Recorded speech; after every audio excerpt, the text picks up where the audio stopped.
I released a playtest for my game, Onslaught.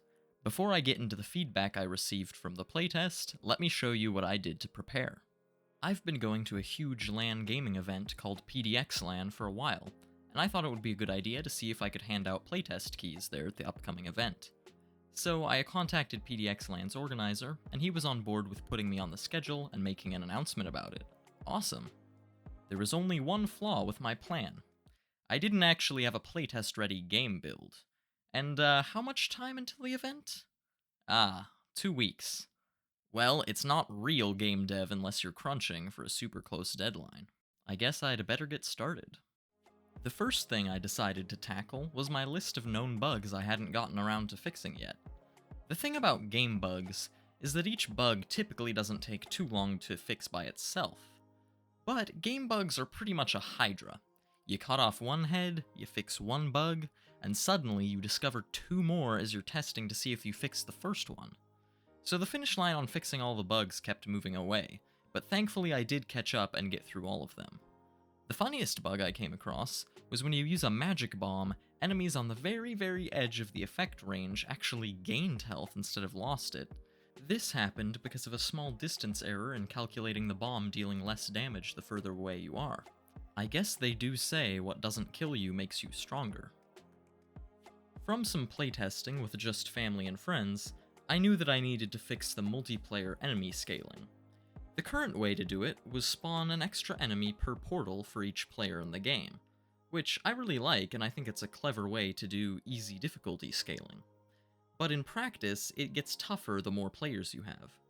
So instead of having a 1-to-1 ratio of player to enemy, I decided to change it so that it's 1-to-1 and 2-to-2 is normal, but then 3 players would still have 2 enemies, and 4 players would have 3 enemies.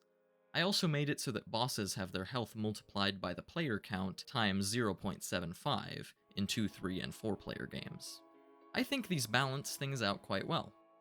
Next, I made the player HUD mirrored on the right side, which looks much better. And I added little player portraits that show your currently selected character.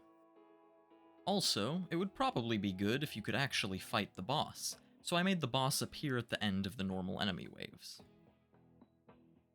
Another thing that's been annoying me is this terrible placeholder PvP mode select, where you press the number keys to swap between modes. It's definitely time to give it an upgrade. So I made icons for each game mode, length mode, and character mode. Then I put them into this screen. Now, the playtest actually needs some form of progression. Currently, there are 5 difficulties: Serf, Squire, Sentry, Sorcerer, and Skull. You can select any difficulty you want, but I think it would be smart to unlock the next difficulty one by one. That way, it eases you into the game, and you experience the twists I've added to make each difficulty feel unique. So I upgraded the difficulty select screen. The difficulty medals have a green border if you've completed the level, and a gold border around the green border if you've completed it taking no damage. Another thing I need to do is ease the player into learning each ability.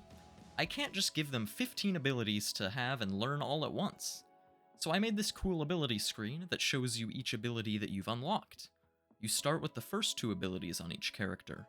Then once you beat Serf difficulty, you move on to Squire difficulty and unlock the dodge ability for each character. Then you unlock the 4th and 5th abilities for each character once you beat Squire and then Sentry. And, just to make sure players understand the controls, I added some tutorial text when you play for the first time. There were only a few days left until PDX LAN started, so I had to rush to add a few more things. The game is technically able to be paused, but everything would just freeze and no menu would pop up. So I quickly added a simple pause menu with buttons to resume and to go back to the main menu. I also added music, using a couple of tracks I'd made some months before but never added to the game. I'm not sure yet if they'll cut it for the final game, but it's good to have music in the playtest to keep things energizing and exciting. Here's a short clip of the song for the waves.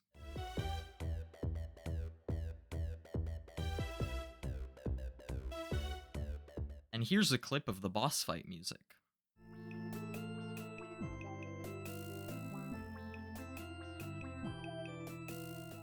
Then I changed the placeholder map art to new. Still potentially placeholder map art, but it definitely looks a lot better, so we'll take it. The last thing I did was set up a feedback form so players could give me suggestions for the game. I added buttons in the main menu to send feedback and to join the Discord server. Finally, I uploaded the build to Steam and requested a batch of Steam keys. And they arrived just in time, so I had a day to print out the keys on these label stickers to hand out. I also picked up a couple of $20 Steam gift cards as prizes during the PDXLAN event. Then it was finally time to go to the event. It ended up being a super fun time, and I got some good feedback. After PDXLAN ended, I got back to work adding some stuff that I didn't have time to implement before the playtest started. I made an options menu system, and added some options to it, so the options menu isn't blank anymore. And I finally improved the placeholder lighting system. I made the lighting circle the same pixel resolution as the rest of the game, and I made the lights flicker much more convincingly. And I added lights around projectiles and enemies that would logically emit light, and portals also emit light. It looks a lot better now. I also added a simple fade transition between screens, which makes going between the menu and gameplay feel a lot less abrupt. And now that it's been a little while since the playtest and people have had time to get their feedback in, it's finally time to review all the feedback and make some changes. Thankfully, Onslaught was well received and people really seemed to enjoy the game. I got a lot of contradicting feedback on which characters and abilities are the best or worst, which is a great sign that things are pretty well balanced. There were some outliers, though. All three of the final abilities, the Ground Slam, Trap, and Wizard Bomb, were all barely used. Despite being cool, they just weren't worth the setup when you could use any other ability that's easier and more stamina efficient, so I majorly buffed each one. I increased the Ground Slam damage from 20 to 30. This means that it will kill zombies in one hit. Then I increased trap damage from 30 to 80. But I made traps take 1 second to arm to prevent players from dropping traps right underneath enemies to insta-kill them. And I increased the maximum magic bomb damage from 30 to 40 and reduced its stamina cost from 8 to 6. I also reduced the jumping stamina cost from 4 to 2. Some people were wondering why jumping cost stamina at all, and that's because oftentimes I noticed people would just spam jumping, especially in PvP, and by making it cost stamina, you actually have to think about whether you want to jump or not. But 4 stamina was way too penalizing, when the intent was just to make you think twice about jumping versus dodging.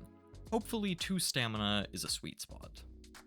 Another point of feedback I got was that there was no reason to use the swordsman parry, because it's easier to jump over or dodge past attacks. And that's true, there isn't really much of a reason to parry right now. So I thought about how to fix this for quite a while. One person suggested that you could hold to block for as long as you want, and getting hit would just drain your stamina. Kind of like swords in Destiny 2, where blocking slowly drains stamina, and taking hits drains stamina faster.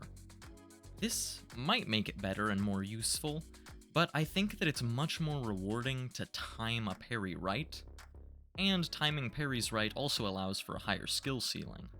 So I decided to instead make parrying reflect enemy projectiles back at them, and when you reflect projectiles in PvE, they deal 4 times more damage.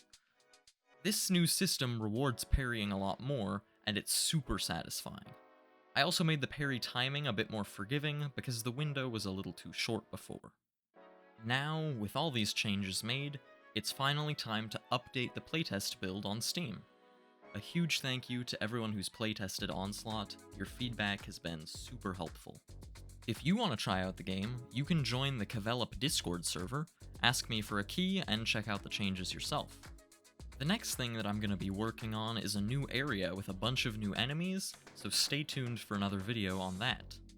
Don't forget to wishlist Onslaught on Steam, and I will see you later.